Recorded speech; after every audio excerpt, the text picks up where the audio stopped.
Hello and welcome guys in my YouTube channel. दोस्तों, अगर आप लोग सोचते हैं एक अपने लिए पावर बैंक बाई करने के लिए, और अगर आप कंफ्यूजन में हैं दो पावर बैंक के बीच को लेकर के, जिनकी अगर हम सेलिंग की बात करते हैं तो अपने इंडिया में इस समय वो टॉप लेवल पर है, तो मेरे पास आपके लिए है दो तरीके के पावर बैंक। एक तो ये क्रोमा कंपनी का ये पावर बैंक है, और जो सेकंड पावर बैंक है ये आप देख सकते हैं, ये MI की तरफ से आने वाला एक पावर बैंक है। दोनों पावर बैंक जो है वो 10,000 mAh की बैटरी के साथ आते हैं, और इनमें सिर्फ फ़र्क अगर आप बात करते हैं तो सबसे बड़ा फ़र्क तो ये है कि ये मेड इन चाइना है और ये मेड इन इंडिया है। तो आज की इस ये वीडियो होने वाली है एक full comparison made in China versus made in India.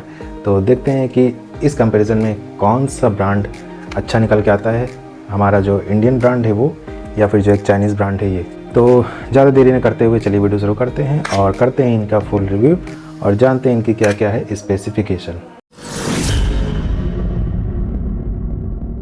So guys, मेरे पास जो सबसे पहला पावर बैंक है वो है ये टाटा प्रोडक्ट, जो कि क्रोमा कंपनी की तरफ से आता है। और अगर इसकी बिल्ड क्वालिटी की बात करते हैं, ये पूरा मेटल का है और अच्छी इसकी बिल्ड क्वालिटी है। वहीं अगर बात करते हैं अपने इस MI के पावर बैंक की, तो ये भी जो बना हुआ है वो एल्युमिनियम बॉडी का बना हुआ है। तो बिल्ड क्वालिटी की अगर बात करते हैं तो ये दोनों पावर बैंक जो है वो है सिमिलर, कोई भी डिफरेंस नहीं है। तो अब हम लोग बात कर लेते हैं इसकी पोर्टेबिलिटी के बारे में। तो हमारा जो MI का पावर बैंक है, इसकी जो ब्रीथ है वो क्रोमा पावर बैंक से ज़्यादा है, और वहीं अगर हम लोग इसकी लेंथ की बात करते हैं तो लेंथ के मामले में भी ये क्रोमा पावर बैंक से ज़्यादा है।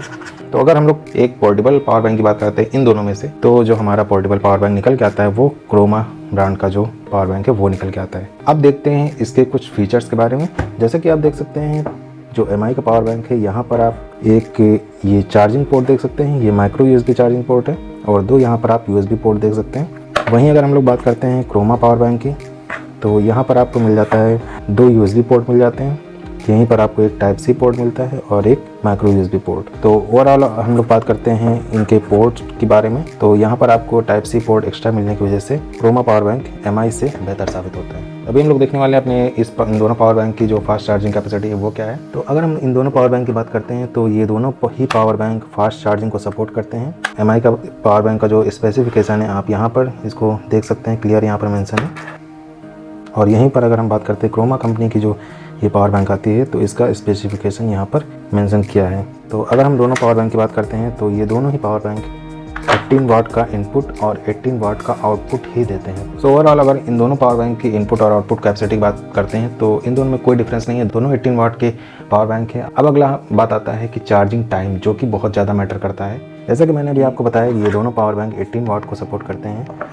तो अगर चार्जिंग टाइम की बात करते हैं तो ये दोनों ही पावर बैंक चार्जिंग टाइम में कोई डिफरेंस नहीं है, लगभग इन दोनों को चार्ज होने में 2 आवर्स का टाइम लगता है। तो अगर चार्जिंग टाइम की बात करते हैं तो वो भी लगभग सिमिलर ही है, दोनों में 2 आवर्स। और अगर इन दोनों पावर बैंक से मोबाइल फ़ोन की चार्जिंग की बात करते हैं तो मैं बता देता हूँ, मेरे पास OnePlus 5T मोबाइल है और इसका जो बैटरी है वो 3700 mAh की बैटरी इसमें लगी है, और अगर इन दोनों से मैं इनको चार्ज करता हूँ तो 2.5 टाइम इसको चार्ज कर पाता है। अब जो बात निकल के आती है सबसे मोस्ट इम्पॉर्टेंट, वो होती है कि कोई भी कंपनी आपको कितने टाइम का वारंटी पीरियड देती है अपने प्रोडक्ट के ऊपर। तो हमारा जो MI का पावर बैंक है, अगर हम लोग इसकी बात करते हैं तो इसमें आपको सिर्फ और सिर्फ मिलता है 6 मंथ का वारंटी टाइम पीरियड। और वहीं अगर हम लोग बात करते हैं क्रोमा कंपनी का ये पावर बैंक, इसमें आपको मिलता है 18 मंथ का वारंटी टाइम पीरियड। दोस्तों, अगर आपको क्रोमा कंपनी के जो ये पावर बैंक है इसके अगर फुल रिव्यू और अनबॉक्सिंग का वीडियो देखना है तो इसका मैं आई बटन लिंक आपको ऊपर स्क्रीन में दिख रहा होगा, वहाँ से जाकर के इसके ऊपर मैंने एक वीडियो बनाई है इसके अनबॉक्सिंग की और इसके रिव्यू की, तो आप वहाँ से जाकर के इस वीडियो को देख सकते हैं और इसके बारे में और डिटेल में जानकारी ले सकते हैं वहाँ से।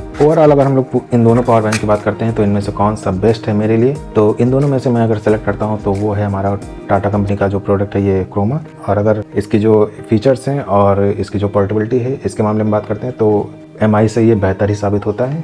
ये थोड़ा सा कॉम्पैक्ट है, एक हाथ में आ जाता है, बट ये नहीं आ पाता है। और अगर इसकी जो हमने अभी आपको पोर्ट के बारे में बताया, तो क्योंकि अभी जो हमारे पास जो नए नए डिवाइस आ रहे हैं, जैसा कि दोस्तों आपको पता है, पहले हमारे पास जो DP डिवाइस होते थे उसमें चार्जिंग पोर्ट माइक्रो USB होता था, लेकिन अब धीरे धीरे माइक्रो USB खत्म हो रहा है। अब जितने भी नए डिवाइस आ रहे हैं इलेक्ट्रॉनिक गैजेट्स वगैरह, उनके जो चार्जिंग पोर्ट हैं वो टाइप C आने लगे हैं, और टाइप C आने की वजह से जो फ्यूचर्स को ध्यान में रख करके इस पावर बैंक को बनाया गया है, और इसमें आपको माइक्रो USB के साथ साथ टाइप C का भी सपोर्ट मिल जाता है, जो कि बहुत ही इंपॉर्टेंट फीचर है। सो ओवरऑल दोस्तों, ये रहा हमारा आज का एक video, MI versus Croma company के जो पावर बैंक है, इन दोनों के बीच के फुल कंपैरिजन का वीडियो।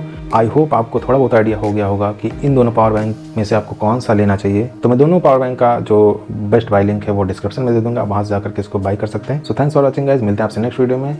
वीडियो को लाइक करके चैनल को सब्सक्राइब करके नीचे जो बेल आइकन है उसको प्रेस कर देना। तक के लिए bye bye, have a nice day, take care.